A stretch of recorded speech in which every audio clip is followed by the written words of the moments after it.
କାଲି ରାତିରେ ମୁଁ ଭଦ୍ରକ ଯାଇଥିଲି, ଭଦ୍ରକରୁ ଫେରୁଥିଲି ରାତି 11:30 11:30 ଭିତରେ ମୁଁ ରାମପୁର କାଣ୍ଡୁଆପୁରରୁ ଗଡ଼ିକି ରାମପୁର ଅଭିମୁଖେ ଯାଉଥିଲି। ଘରକୁ ମୁଁ ସେ କେନାଲ ମଧ୍ୟରେ ଯାଇଥିଲି, ଆମ ଘର ବାଲିପୋଖରୀ ହେଲା କି। ତ ମୁଁ ଯିବା ଅବସ୍ଥାରେ ମୋତେ ପୋଲିସ ଗାଡ଼ି କ୍ରସ୍ କରିକି ଗଲା, ପେଟ୍ରୋଲିଂ ଗାଡ଼ି ଆଗରେ ପଡ଼ା ପୋଲିସ ଗାଡ଼ି ମୋ ଆଗରେ ଯାଇକି ଗାଡ଼ି ଠିଆ କରିକି ମୋତେ ଅଟକେଇଲେ ଯେତେବେଳେ ମୁଁ ସେଇଠୁ ମୁଁ କାର୍ ଭିତରେ ଥିଲି। ମୁଁ କାଚ ଖୋଲିକି ତାଙ୍କୁ କହିଲି କ'ଣ ହେଇଛି ସାର୍, କହିଲେ ଓହ୍ଲା। ମୋତେ ଡାଇରେକ୍ଟ କହିଲେ ଓହ୍ଲା। ସେଇଠୁ ମୁଁ ଓହ୍ଲେଇଲି, ଓହ୍ଲା ପରେ କହିଲେ ଗାଡ଼ି କାଗଜ ଦରକାର। ମୁଁ ସେଇଠୁ ଡକ୍ୟୁମେଣ୍ଟ ମୋର ଯାହା ଅପଡ଼େଟ୍ ଅଛି ମୁଁ ସବୁ ଦେଖେଇଲି। ତାପରେ ତାଙ୍କ ଭିତରୁ ଗୋଟେ ପୋଲିସ ବାଲା 4 ଜଣ ଥିଲେ। କେତେ ପଇସା ତୋ ପାଖରେ ଅଛି ଦେ। ମୁଁ ମୋ ପାଖରେ କ୍ୟାସ୍ ନାହିଁ। ଭାଷା ଖରାପ କରି ମୋତେ କହିଲେ, ମୁଁ କ୍ୟାସ୍ ନାହିଁ, ମୋ ପାଖରେ ଫୋନ୍ ପେ ଅଛି। ସେଇଠୁ ସ୍ଲାଙ୍ଗ୍ସ ୟୁଜ୍ କରି ଦେଖାଉଛି ଫୋନ୍ ପେ କହିକି ମୋ ମୋବାଇଲଟାକୁ ଛଡ଼େଇ ନେଲେ। ନେଇକି ତାପରେ ମୁଁ ଆଇଲେ ମାଡ଼ ଯେ ଭୟଙ୍କର ମାଡ଼ ଗଡ଼େଇ ପଡ଼େଇକି ମୋତେ ପିଟିଲେ। ମୋ ତଣ୍ଟିକି ଚିପିକି ଦେଇକି ଏଟାକୁ ଫାଷ୍ଟ ବଜେଇଲେ, ତାପରେ କଣ୍ଟାକୁ ଧରିଲେ। ମୁଁ ଛାଡ଼ିକି ଡାହାଣିକି ପଳେଇ ଯିବାକୁ ଚେଷ୍ଟା କଲି।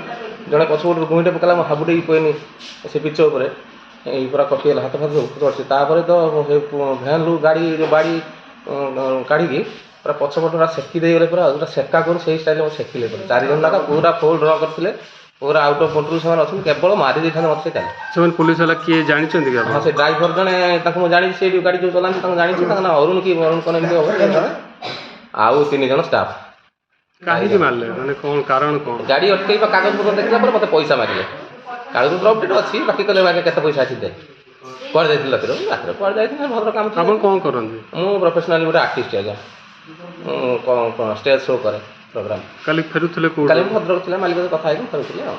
ଭଦ୍ରକରେ ମୁଁ କଟକ ଗ୍ରୁପରେ ରୁହେ ତ, ମୁଁ ଫେରୁଥିଲି ଘରକୁ ଏମିତି ଆଉ। ତ ଏବେ ଆପଣ କେଉଁଠି ଟ୍ରିଟମେଣ୍ଟ ହେଉଛନ୍ତି ଏବଂ କ'ଣ ଥାନାରେ ଅଭିଯୋଗ କରୁଛନ୍ତି? ମୁଁ ଯାଇଥିଲି କାଲି ସେଠୁ ମୁଁ ବାହାରିଲା ପରେ ବି ମୁଁ ଥାନାକୁ ଯାଇଥିଲି। ସାର୍ ଜଣେ ଶୋଇଥିଲେ, କହିଲେ ଆଜି ହେବନି, କାଲି ସକାଳୁ ଆସ। ଆଉ ମୁଁ ସକାଳୁ ଘର ଲୋକ ମୋ ମୋବାଇଲ ସେମାନେ ନେଇଯାଇଛନ୍ତି। ତ ମୁଁ ଘର ଲୋକଙ୍କୁ କେବଳ ନମ୍ବର, ମୋ ବିଶେଷ ନମ୍ବର ଥିଲା, ମୁଁ ଜଣାଇଲା ପରେ ଭାଇ ଫାଇ ସବୁ ଆସିକି ପହଞ୍ଚିଲେ। ବର୍ତ୍ତମାନ କିଛି ନିଷ୍ପତ୍ତି ନିଆ ନାହିଁ, କେବଳ ମୁଁ ଟ୍ରିଟମେଣ୍ଟ ହେଉଛି। ତାପରେ ମୋତେ ଖାଲି ଦରକାର, ମୋତେ କାହିଁକି ସେମାନେ ମାରିଲେ।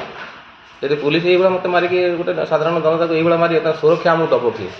ରାତି 11:30 12 ଭିତରେ ଅଟକେଇକି 4 ଜଣ ଫୁଲ୍ ମଦ ପିଇକି ମୋତେ ଯେଉଁ ପିଟିଲେ, ଆପଣ ତ ଦେଖୁଥିବେ ଏଇ ଚିହ୍ନ ଯାହା ହେଇଛି।